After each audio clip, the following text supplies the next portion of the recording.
अरे का ये सखी। बोला ये सखी। अरे भाई आजकल दुबई के कमाई लेके बड़ा नाच में रहते उन्हें। अरे वो तो हम ही न जाना। का भेल हो? खाली कमाइए बा नाम के, काम के ना बा ये सखी। अरे ऐसे काहे कहत हो? सुना अब खुद जान जाबू। सुनावा। सौतीन दुबई के कमैया कुली खाई गईले।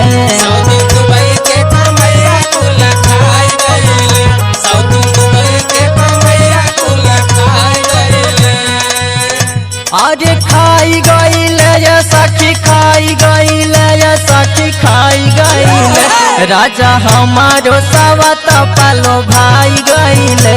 राजा हमारो सवत चलो भाई गईले। राजा हमारो सवत चलो भाई गईले।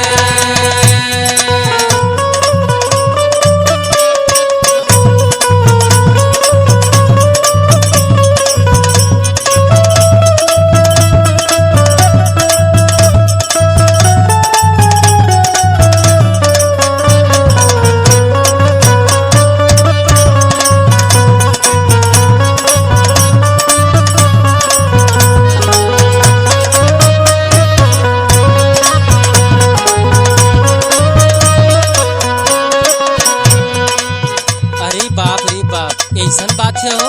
हाँ ऐसने बात बा ये सखी। कितना विपत गाई अपन। सुना सुनावा। कैसे कहीं सखी हमर बढ़ल बा विपतिया।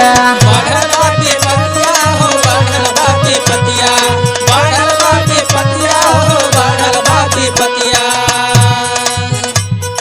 दुबई के कमाई लई गे हमरो नथिया। ले गए हमरो नथिया हो, ले गए हमरो नथिया, ले गए हमरो नथिया हो, ले गए हमरो नथिया। कैसे कहीं सखी हमरो बढ़ल बा विपतिया। दुबई के कमाई लई गे हमरो नथिया। ओकरे चकहरा में राजा दुबराई गईले। ओकरे चकहरा में राजा दुबराई गईले।